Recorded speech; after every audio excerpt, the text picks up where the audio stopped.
So if you recall in the last lecture, we were talking about formulating mixed integer linear programming models, right?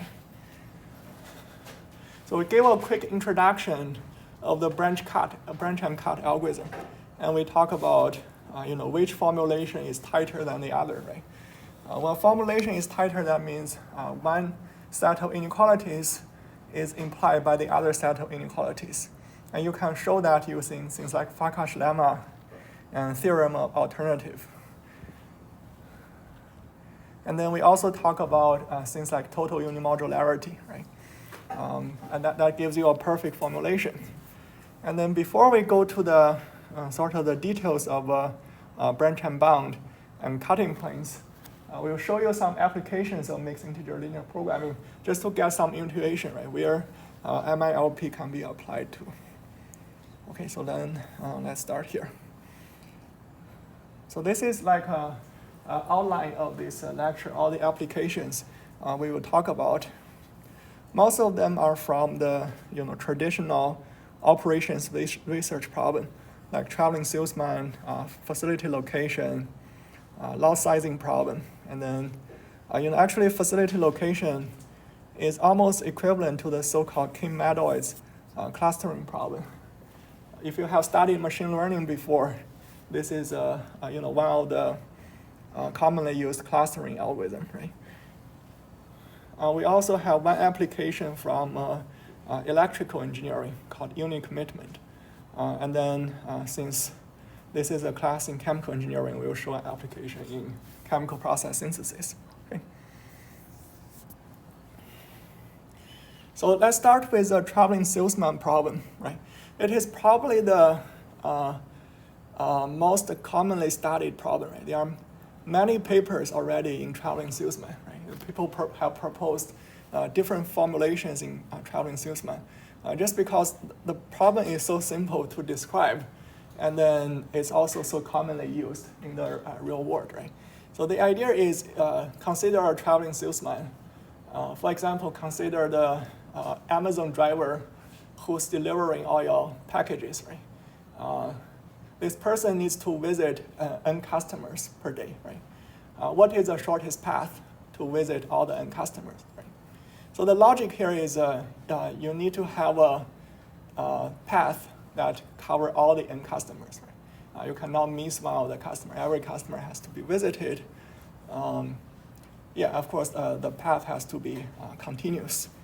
Okay, so this has various applications like in logistics, in manufacturing. The reason it has application in manufacturing is some of the scheduling problem can also be modeled as traveling salesman problem. Some of you may know Professor Joe Packnick in our department. So his PhD thesis was on scheduling problem. He was able to show that some of the scheduling problem was equivalent to the asymmetric traveling salesman problem, right? And then, the reason I knew that because when I was taking the integer programming course with Egon Balash, I think Professor Packnick did some of this work in collaboration with Egon Balash when he was a PhD student at Carnegie Mellon. So we actually have quite a number of faculty from Carnegie Mellon in our department.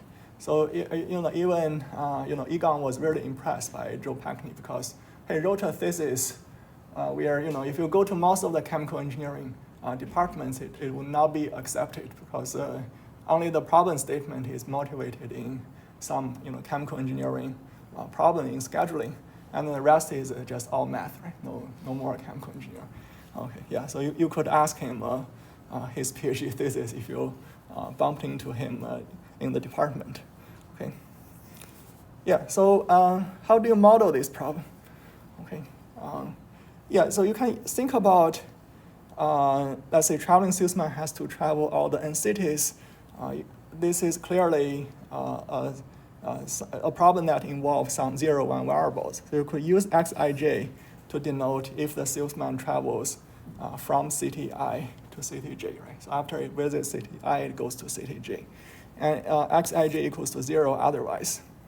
And self-visits are excluded, right? If you already arrived at the city, you don't need to revisit the city again. Right? So therefore, xii is undefined for all the cities. Right? So the objective is to minimize the total travel time.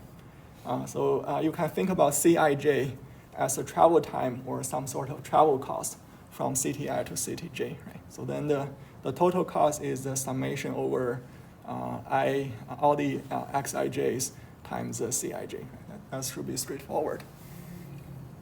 Okay, and then if you have Cij equals Cji, that's called symmetric traveling salesman problem. In some cases, it is true. But in most cases, it is asymmetric, right? Cij not equals to Cji. It's just like when you travel from home to your office and then travel from your office back home. Usually the travel time can be slightly different. Yeah, okay. So how do we model this problem, right? So the first constraint is saying, each city has to be visited exactly once, right? Because if you think about you have multiple cities, you need to visit each city exactly once, right? So you need to go out of the city once and then coming back once, right? So think about xij as a directed edge. So for each of the node in this graph, you need to have an edge that goes into the city and have an edge that goes out, right? In order for the whole tour to hold. At the end of the day, you will come back to where you start. Okay. So therefore, you have these two constraints. So this constraint means summation over j not equals to I, equals to 1, right? So that means whenever you are at a city I, you need to go out of the city afterwards for some time, right? And then the summation over I, xij also equals to 1, right? That means if you are at city j, you must come from some city I. That's what these two constraints means. Okay, so these two constraints will make sure each city will be visited exactly once, right? But will these two constraints be enough to model the traveling salesman problem?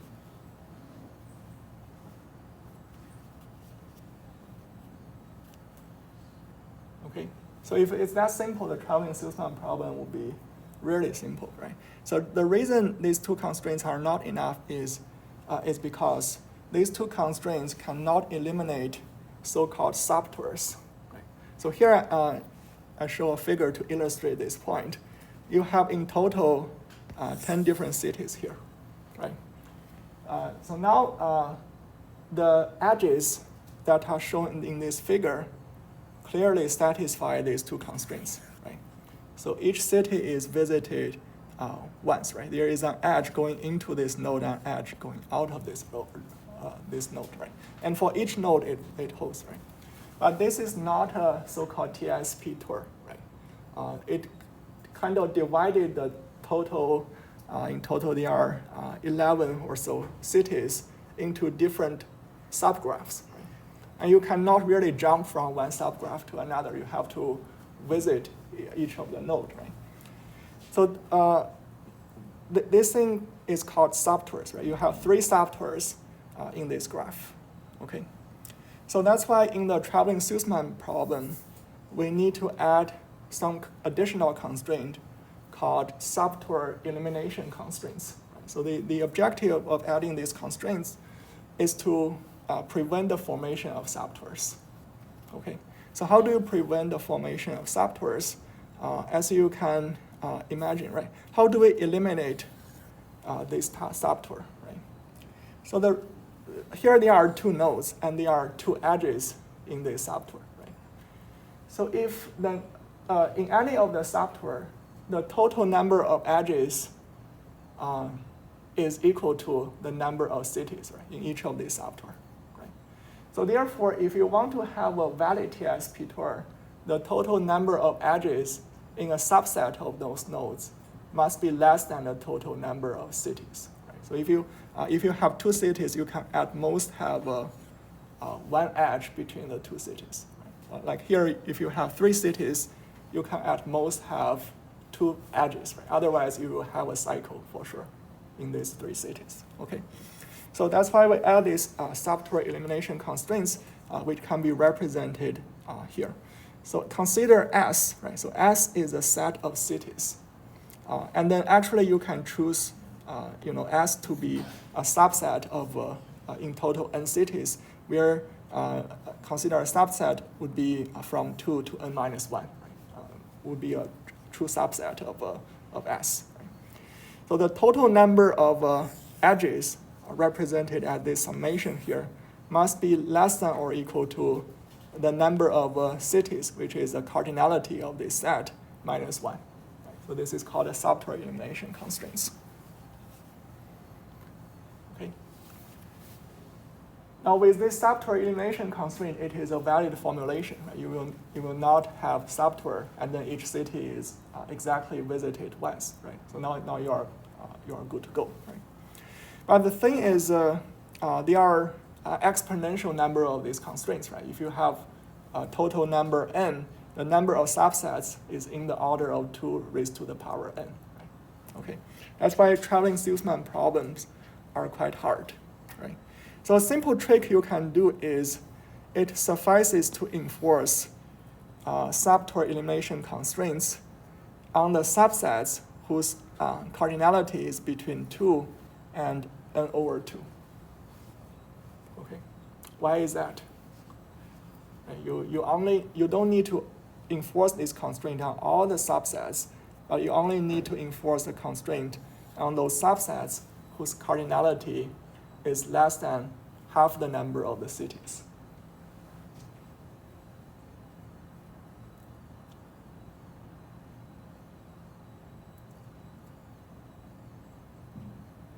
Any thoughts?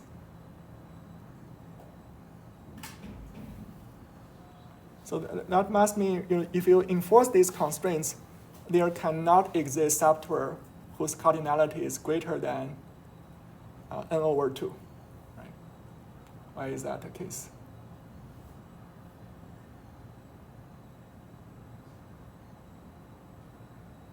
Yeah.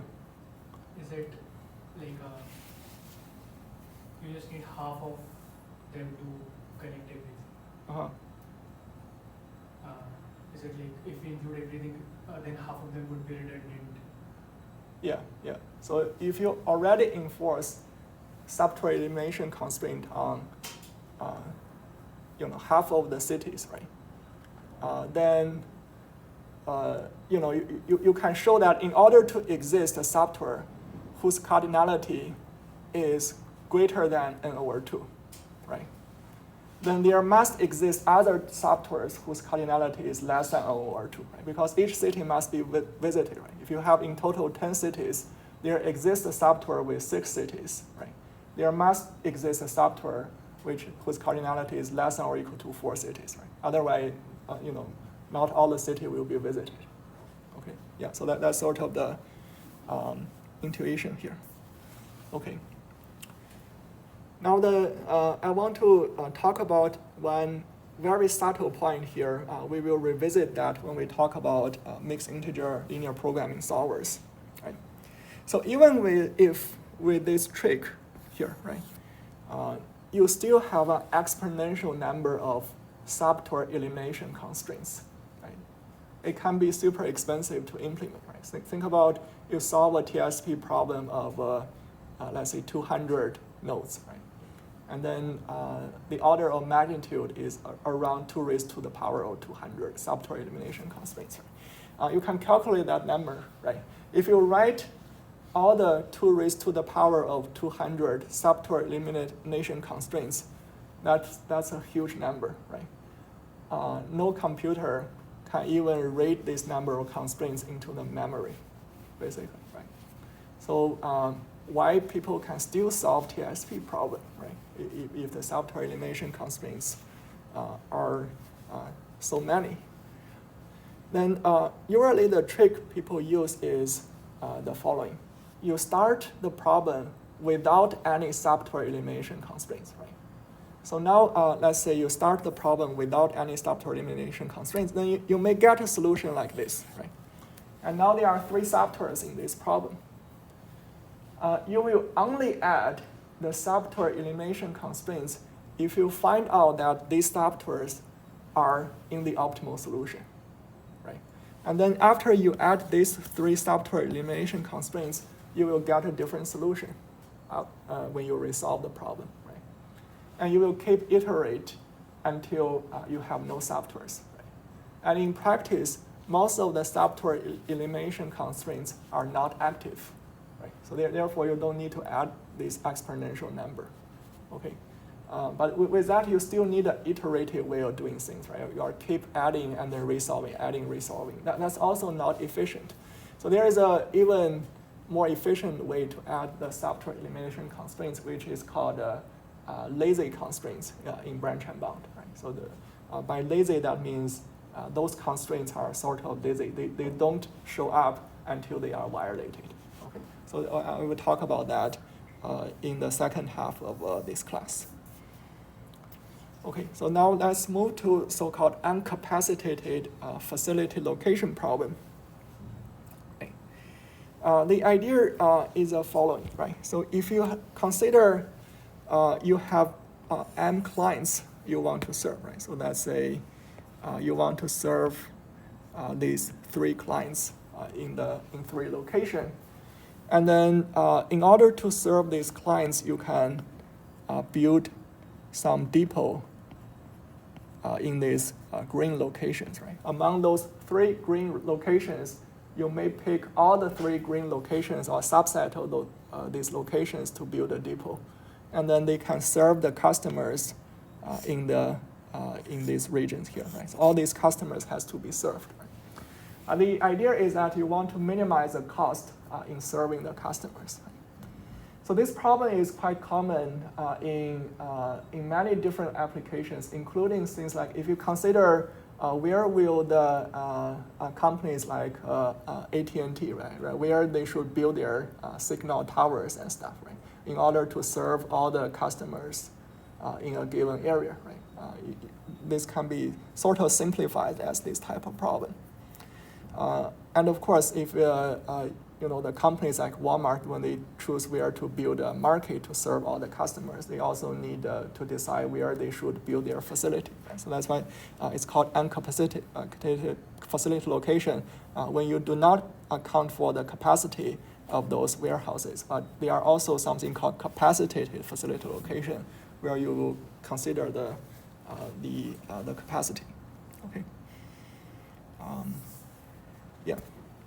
So now the formulation is the following. You have some binary variable to decide if a depot is used, and binary variable is 0 if the depot is not used. And Yij represents a fraction of client i's demand satisfied from depot J. Right? So you only need to consider the fraction. It is not capacitated. Okay. What about the constraints that include the demand satisfaction constraint? Again, I are the clients, J are the depots, right? So if you sum over all the depots, that means each of the client I's demands are satisfied by the depot, right? And there's also a depot client link constraint, right? If you assign client I to depot J, right? So this summation represents all the fraction of clients that are assigned to depot J. They must be less than or equal to a big M type of number times xj. Okay. Oh, doesn't work. Yeah, somehow my pencil doesn't work. Okay. Yeah, I don't know what happened. All right, and then the variables, Yij has to be greater than or equal to 0 for the demand fractions, and xj is 0, 1. Now the objective is to minimize some variable transportation cost and the fixed capital cost on the depots. Okay. Yeah. Yeah, so this combines the 2 types of cost. Right? And why it is related to so-called K-Meadows clustering, how many of you have studied clustering before in previous lectures? Maybe like k-means clustering or k-Madois clustering, right? So the idea is if you have a bunch of data, right? A bunch of data points, the idea is you want to partition the data into several different subsets, right? So let's say we are dealing with k equals to 2 Madois clustering. You can partition the data into, let's say, this set and this set, right? And then you want to minimize the within cluster variance, right? So if you calculate the variance of these 2 points and the 2 variance in this set, right? So this is a so-called k-means clustering, right? When you take the mean of a given cluster. But k-Madois clustering means the center you pick has to be a data point itself, right? So it's like you want to pick some depot to build your Madois such that you minimize your within cluster variances. Okay. Yeah. Anyways, if you are not familiar with k-Madois clustering, that doesn't really matter. But here I want to show you an alternative formulation of the uncapacitated facility location problem, right? So remember here we have this big M type of constraint, right? It's saying for all the fractional of demand that are satisfied by depot J, right? If you sum them up, they have to be less than or equal to a big M number times xj, right? You can choose a big M number that is maybe the same as the number of clients, right? It can the number M cannot be bigger than the number of clients here, right? So this constraint, of course, hold, right? If xj equals to 0, you will force all the demand served by a given depot to be 0, right? Since yij is greater than or equal to 0. But this constraint is not very tight because you have a big M parameter here. Okay, an alternative formulation is written as this: yij less than or equal to xj, right? Because if xj is not built, all these yij has to be 0, right? Okay, so this is a tighter formulation than the big M formulation, right? So suppose M equals to the number of clients, right? Why this formulation is tighter than the previous one? Right? Remember, we talk about how do you show one formulation is tighter than the other one? Subset of the Yeah, so you could show that this big M constraint is implied by this constraint, right? So you could show that by, let's just sum over all these constraints over I from 1 to M, right? So if you sum over all these constraints, then you get sum over I from 1 to M, yij is less than or equal to, maybe you can write it as a cardinality M times the xj, right? That's exactly the big M type of constraint, right? So in order to show this is a true subset of the other constraint, you just need to pick a number that is feasible for the big M constraint, but infeasible for this particular constraint. In terms of the LP relaxation, for sure. Okay, now let's talk about this called uncapacitated lot sizing problem. Okay, so the lot sizing problem is related to some production cost minimization. Okay, so it involves deciding a production plan for a single product over n period horizon, right? So the idea is the following. Suppose you have a machine that can produce certain product, right? If you operate this machine, there will be a fixed cost because you turn this machine on, right? Suppose this machine can be like a chemical reactor. If you operate this reactor, you need to pay a fixed cost. And also you need to pay a variable cost. The larger amount of chemical you produce, the larger amount of money you need to pay per time period, right? If you produce some extra chemical and then you cannot sell it at time t, you can store those chemicals in a storage vessel. Right? But in order to store the chemical in a storage vessel, you need to pay a storage cost. Right? Okay. And then the constraint is related to you need to satisfy the customer demand. Also, you have a capacity constraint. Right? You cannot produce more than the reactor capacity.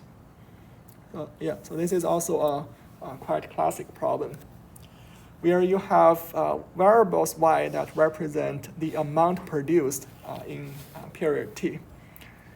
And then st represent the stock at the end of period t. As I said, if you produce too much, you cannot sell everything, then you have to put them into the stock. And x sub t equals to 1 is if the production occurs in time t, 0 otherwise, right? Xt is a 0, 1 variable that represent if this reactor is on or not. Okay, so as you can see, there could be some balance over storage cost versus production cost, assuming the production cost can be changing, right? At some point you have lower production cost, sometimes you have higher. Especially, for example, if you consider electricity price is changing, right? So then you have varying production cost. Okay, so the objective is to minimize the total cost that involves basically the production cost, the storage cost, and the fixed cost of operating the reactor. The constraints involves a very simple mass balance equation, where St minus 1 denotes the storage you have at the previous time period, right? And Yt is what you produced. The summation has to be equal to the demand, which is what you sell at time t.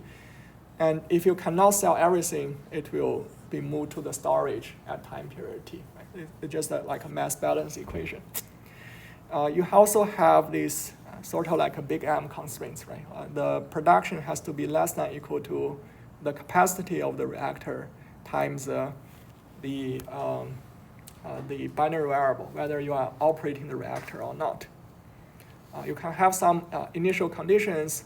For example, at time 0, the initial storage is 0, right? But sometimes you may have non-zero initial storage. You can just put that number there. Okay.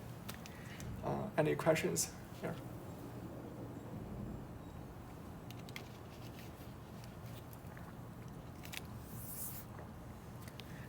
Now let's consider a slightly more complicated problem in scheduling.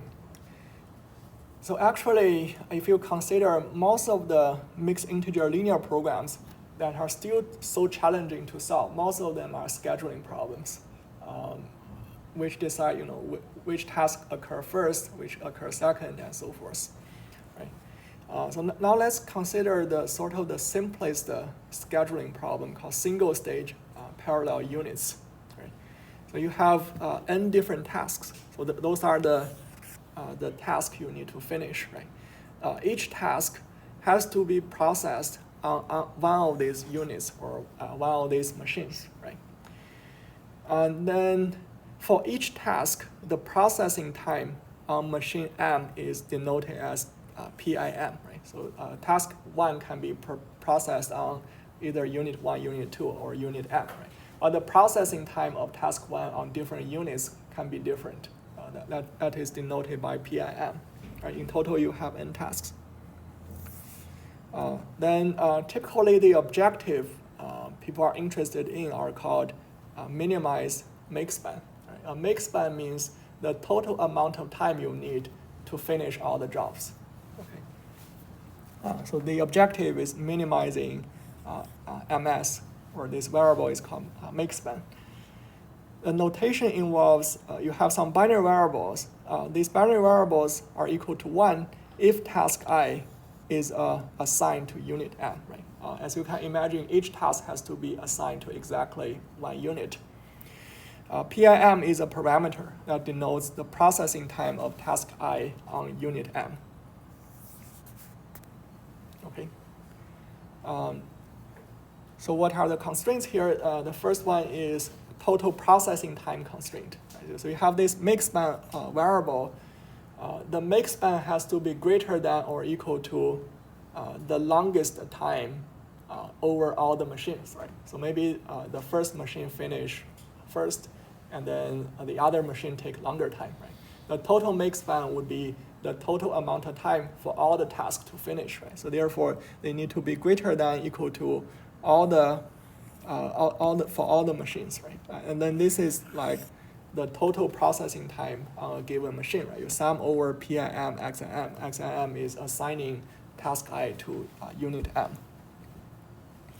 And you need to assign each task to exactly 1 unit. That's this summation constraint, right? Each task I has to be assigned to 1 machine. There are other very simple constraints. The make span has to be greater than or equal to 0. The binary variable has to be constrained. That's it for this problem. Okay, yeah.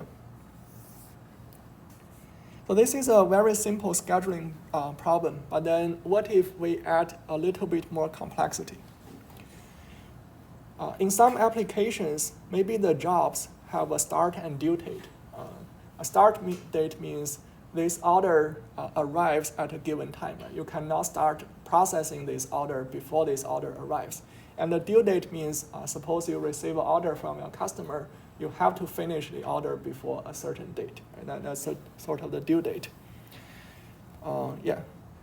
Then we have to find a way to assign tasks to machines and then minimize the production cost while satisfying the release and the due dates constraints. Okay, so this is no longer that trivial, right? Because with this problem, you need to consider the sequence of jobs, right? In the previous example, the sequence of the jobs doesn't really matter, right? As long as you deliver, suppose you assign 2 jobs on the same machine, it doesn't matter which job goes first, which job goes second, right? It doesn't change the make span. But now the jobs have release and due date, right? So then the sequence matter, right? Suppose job 1 is due earlier than job 2, then maybe you have to process job 1 first, right? So that makes this problem more complicated. You still have the assignment variable XIM is denoting assigning task I to unit M. But now you need to consider which job goes first, which goes second. Therefore, you have this binary variable if task I is before task I prime on a given unit. This I prime equals to 1. If they are assigned to the same unit and I takes place before I prime, then this is 1, otherwise it's 0, right? And TS means the start time of a given task I. So because you need to satisfy the release date and the due date constraint, you need to consider the start time for each task. Okay. And now you can minimize the cost of processing all the tasks. Let's assume the total cost is just summation over CIM times XIM. Right? Now, what are the constraints? We have the earliest start date, right? So because the start time must respect the earliest start date, right? So this is the start time for job I. It has to be greater than or equal to the release date of job I, okay? And we also have the due date constraint, right? So that means the task must start early enough to finish before their deadlines, right? So here, TS is a start time and DI is a due date, right? So the TIS must start before the due date minus this, which is the processing time of task I, right? Because before the assignment, you don't know which machine task I is assigned to. Right? If you take this summation, that will be equal to the actual processing time of task I. Okay, so that's what this constraint means. And similarly, you need to assign the task to exactly 1 unit. Okay, we also have a redundant constraint, which you don't need to add this. The model is still valid, but this helps to tighten the LP relaxation. The idea is the following. If you consider all the processing time of all the jobs right? That's a total processing time. They must be finished in the range of the maximum due date minus the minimum release date, right? So this is sort of the longest make span you can have, right? And this is a total time you have for a given machine, right? So for each of the machine, the total time you spend on that machine cannot be greater than the total maximum make span you have for all the jobs, right? So this is a sort of the tightening constraint. With this tightening constraint, you will be eliminating those assignments that assign too many jobs on a given machine, right? That machine probably wouldn't be able to finish on time. Yeah, now it comes to the complicated part, right?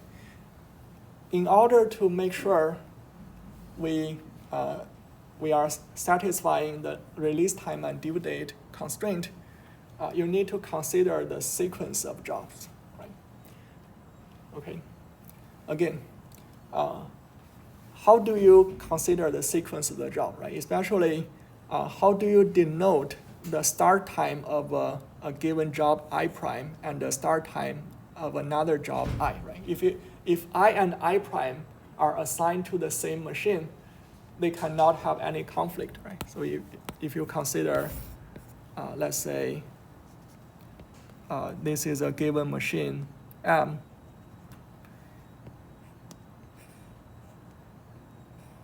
and this is a start time of job I, right? Okay. And then let's assume if I prime happens after job I on a given machine, then the start time of job I prime, right? So this is TS I prime must be greater than equal to the processing time of job I on that machine, right? Because after this job is finished, this job I prime can start, right? That's sort of the logic here. So how do you enforce this logic, right? First of all, you need to find some logic to define the variable I prime, okay? So I prime means if job I and I prime are assigned to the same machine and I starts first, I start before I prime, right? Okay.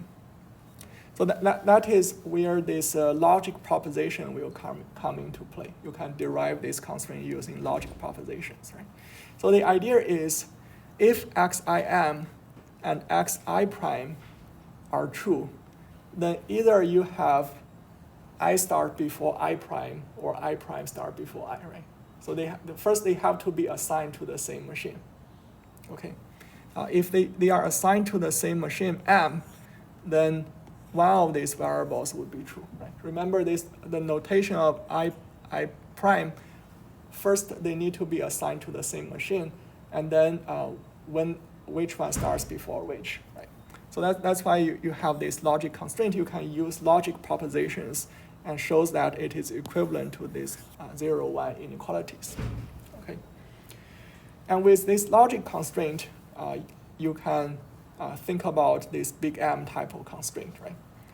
So when this I prime is true, meaning that I starts before I prime on the same machine, right? When Y equals to 1, then this big M will cancel out. And then, the start time of I prime has to be greater than equal to the start time of I plus the actual processing time of job I, right? So because you don't know which machine job I is assigned to, then you have sum over all the machines here. Okay.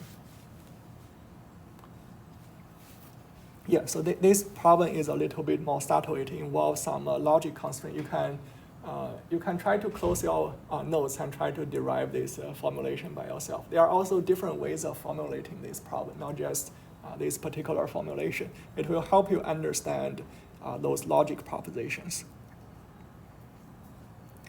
Yeah, essentially, if you look at how do you come up with an optimization model, right? The process is usually you have a problem statement. You can describe the problem in words or natural language.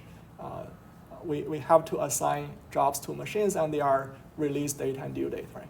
And think about what logic will the model have to satisfy, right? And then follow this logic and we already talked about how do you convert propositional logic into 0-1 inequalities, right? So that will help you come up with the model.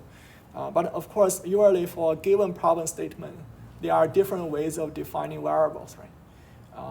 A very good example is the traveling salesman problem. There are around maybe over 20 different ways of formulating traveling salesman problem. We just show you one way of formulating the traveling salesman problem. Right? Similarly, for this problem, there are also different ways of formulating this problem.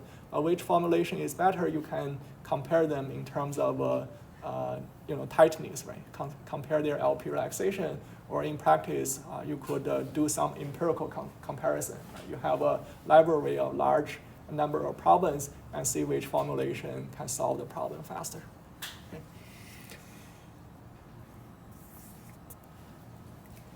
Now, let's talk about this application in electrical engineering. It's called unit commitment problem. Right? So it is also a scheduling problem, but instead of assigning jobs to machines, this scheduling problem is scheduling all the power generating units. So you can consider now in each country, there are different ways of generating electricity. Right? They are like solar and wind, for example. Right? Solar and wind are kind of a very passive generator. Right?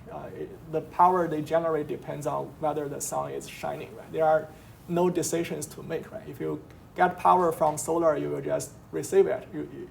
Typically, people won't throw away the power you get from solar, right? Since it's free.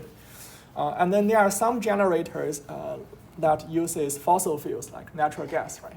You can control those generators, right? If you have low power demand, you just shut down those natural gas generators. You don't need to produce power. If the demand is high, maybe you produce more power with a natural gas generator. Right? But then the problem is that how do you schedule those generators, right? Because generator cannot ramp up very quickly sometimes. Once you ramp up a natural gas generator, they have to stay on for a number of hours. You cannot just directly ramp them up and then shut them down in the next minute, right? It's same thing happens with chemical plants as well, right? You cannot, let's say, I turn on a refinery from shutdown to full capacity in 5 minutes, right? That doesn't happen. There is a very long period to turn them on, right? So that's sort of the issues related to this type of problems. Okay, so they are deciding the startup and shutdown schedules of power generating units while meeting a demand over a given time horizon. Of course, you want to minimize the operational cost. Okay, so let's quickly go through the parameters we have, right? That include fixed cost and variable costs of the generators. There are also costs related to startup and shutdown. Okay. And these parameters are related to the capacity of the generator. Right? Similar to the loss sizing problem, a machine cannot produce infinite amount of product or power. Right? So this is a minimum or maximum production of power for a given unit. Right?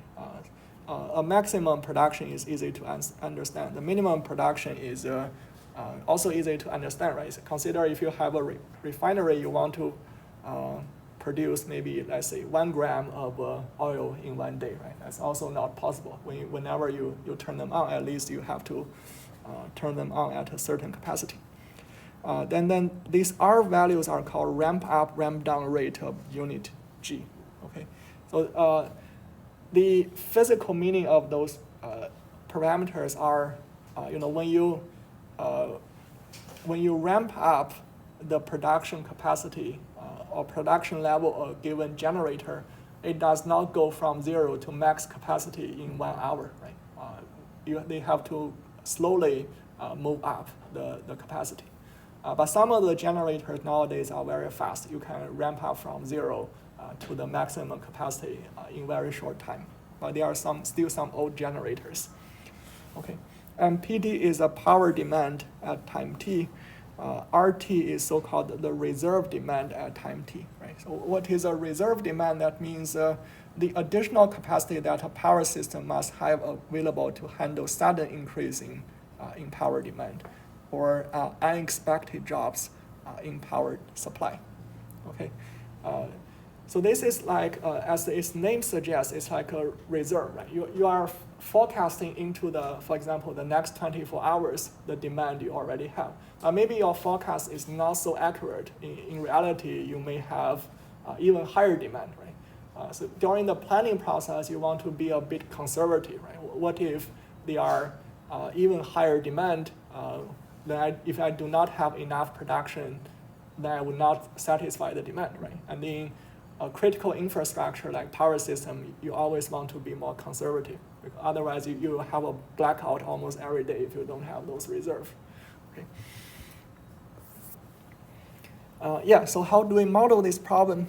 This is a very classic formulation. A number of problems are formulated very similar to unit commitment, right? Because think about any machines that cannot ramp up and ramp down freely. They all have similar formulations. Okay.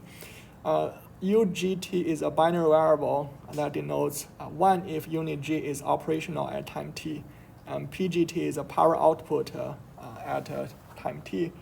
YGT is represents the unit starts at time t, and then ZGT represents the unit shut down at time t, right? Also, all the binary variables pretty much represent the status of the unit, also the startup shutdown of the units. Okay. So the objective is quite simple. It's just nothing but you have to minimize all the costs, right? Things related to operations cost, start cost, shutdown cost. Okay. The interesting thing are in the constraints. So here, remember, UGT represents the whether a unit is on at time t, right? And then YGT represent the unit start up at time t, and then ZGT represent a unit shut down at time t, right? So if a unit goes from up to down, right? So let's say from up to down, then this t minus 1 will equals to 0. The other way around. So if a unit want to shut down at time t, then t minus 1 is 1. It's operating at t minus 1, and then it shut down at time t, right? So then the difference of these two numbers would be minus 1, right? So in order to balance this constraint, you must have a minus 1 at the left-hand side, right? Where ZGT must be 1, right? And then YGT must be 0 in order for the left-hand side to be minus 1. Okay. And similarly, you can argue about if you want to start up from t minus 1 to t, then YGT has to be 1 and ZGT has to be 0, right? And another simple logic is that you cannot start down and start up and shut down simultaneously at the same time, right? That's why the addition of these two binary variables are less than or equal to 1. And you also have the generation limits constraints, where if the unit is not operating, the production will equal to 0, right? When U is 0, then P will be 0. We also have the so-called ramp up and ramp down constraint. Basically, the idea is when you want to increase the production level, they cannot be greater than the ramp up rates times the status. If the unit is operating in the previous period, then you cannot be greater than these ramp rates when it's operating. And then when the unit just started, there is a slightly different ramp rates. When YGT is 1, you have a different ramp rates. And similarly, you have this constraint for the ramp down rates. Okay, And then this is a very simple demand satisfaction constraints. This is so-called a reserve requirement constraint. If you consider the total total capacity, right? So total capacity would be the max capacity times the number of reactors that are on. Then they have to be greater than equal to the demand plus the reserve demand, right? So that means if the demand is slightly higher than the real demand, you still are safe with the max capacity you have at that particular time. Okay, and then you have binary constraints on all the variables. Any questions here? No. Okay, so last but not least, let's talk about chemical engineering problem. Okay, so if you are not a chemical engineer, I think you still should be able to understand this problem. As you can imagine, in a chemical plant, you basically it produce some final product using some raw material, right? In a chemical plant, you typically have a set of, let's say, pre-processing step. You pre-process some raw materials, and then you have some, let's say, reactors, right, to make the final product. But as we now all know, having a reactor is not enough. You need to separate the product such that they have the right purity. Okay. So what is a so-called superstructure optimization problem? Right? So when designing a chemical process flow sheet, there can be different alternatives to choose. Right? Let's assume you have maybe 5 different catalysts or 5 different reactor configurations. Right? So which type of reactors are you going to choose in this chemical flow sheet? Right? And then during the separation process, there are different alternatives you can use to separate a product. Right? For example, in distillation, if you have 4 different components, right? Let's rank them by A, B, C, D. Right? So A, B, C, D represent 4 different chemical products. Now you need to separate them. Right? So let's assume A is the lightest product, and then D is the heaviest product, right? So there are different ways you can design the distillation column, right? One alternative is you first separate A, then you separate B, C, and D, and so forth, right? The other alternative is say, let's first separate A and B together, right? And then you are left with the C and D at the bottom, okay?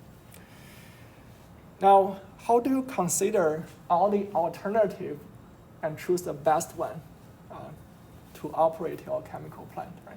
Since for separation, there are different alternatives. For reaction, there are different alternatives, right? There can be a large number of alternatives in designing this chemical plant, right? And similarly, if you consider problems like heat exchanger networks, right? We had a homework problem related to heat exchanger networks. You have some hot stream and then some cold stream, right? There are different alternatives. You can combine the hot stream and cold stream to build heat exchangers. That's also a combinatorial optimization problem. Right? How do you build a heat exchanger network such that you minimize the capital cost plus the utility cost? Okay. So that's what the superstructure optimization comes into play. The idea is in this so-called superstructure, we will incorporate all the possible alternatives in designing a given chemical process. Right? So in other words, each of the alternative of this chemical plant is a feasible solution to that superstructure optimization problem. And the optimization problem is selecting the best alternative from the superstructure. Okay, so this is a high-level conceptual idea. And now let's illustrate that with distillation sequence synthesis problem. Right? So the idea is identify the most cost-effective way to separate a chemical mixture into pure component. Okay. Now let's say we have a mixture with 3 chemicals, A, B, and C. Right? So A is the lightest one, C is the heaviest one. Right? Now let's consider how we can build the first distillation columns, right? There are only two alternatives. Either you first separate A and B, and then you're left with C at the bottom, right? So AB will be at the top, C is at the bottom. And then the other alternative is you put A at the top, BC at the bottom. Right? So when you build the first distillation column, let's assume you have sharp split. You can always separate them when you build a distillation column. Okay. Now, with this assumption, there are only two alternatives. You could build distillation columns in the first step, right? And then in the second step, you still have A and B as a mixture, and you are left with no alternative but build a distillation column that separate A and B. And here you are also left with no alternative. You separate B and C, right? So now this is called a superstructure of this distillation problem. Why is that? Because it already incorporates all the possible ways all the possible sequence you can separate A, B, C. Okay? Because you have a 3-component system, there are not many combinations, right? If you have a 10-component system, this number will grow. Intuitive, I think, is in the order of 10 factorial. Right? So it's not a very easy problem to solve, actually, in practice. Okay, but this is a sort of a simplest model you can consider. And then if you want to add complexity, of course, you could assume there is no sharp split. Right? You could add all the thermodynamics equations into this model and increase the fidelity of this model. But here, just to give you an idea what superstructure optimization means here. Okay, so now we can have an MLP model to model this problem. Here, I use capital F to denote the flow rate of A, B, and C, right? So F1, F total is split into F1 and F2, right? Which is the input to these two distillation columns.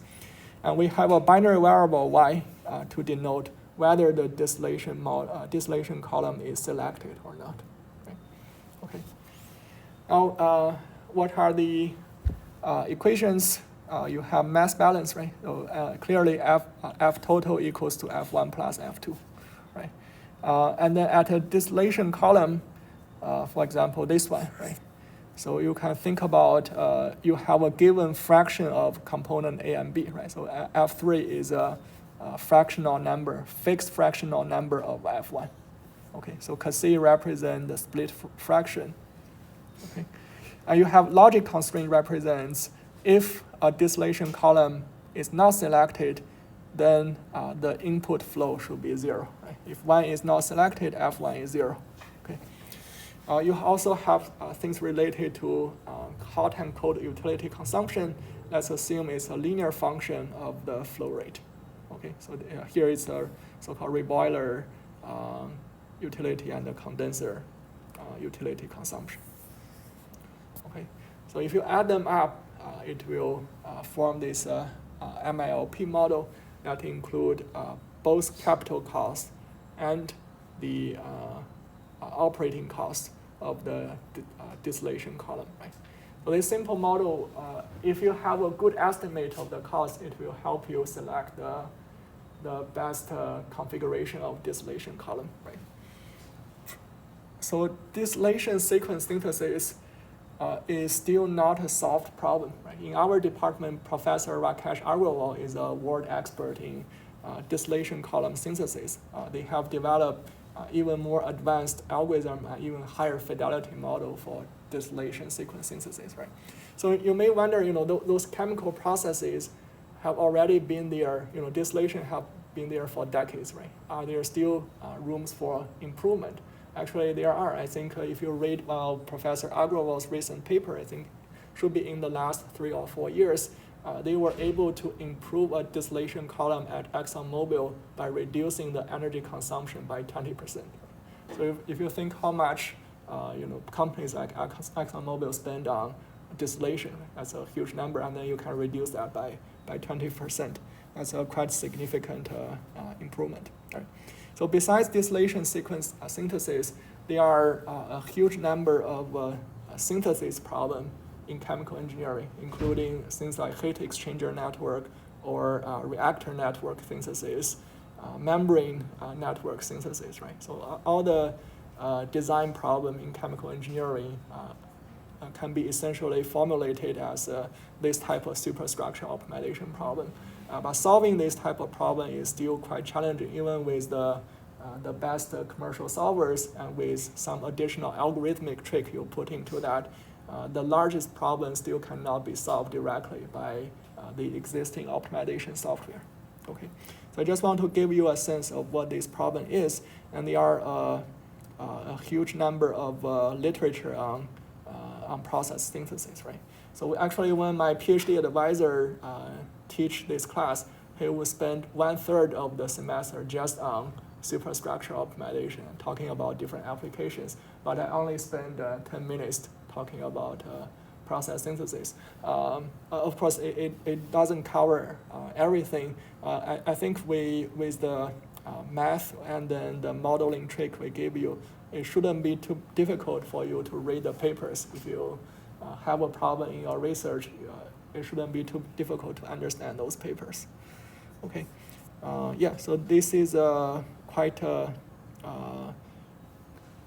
diverse lecture. It includes some OR problem and also some chemical engineering problems.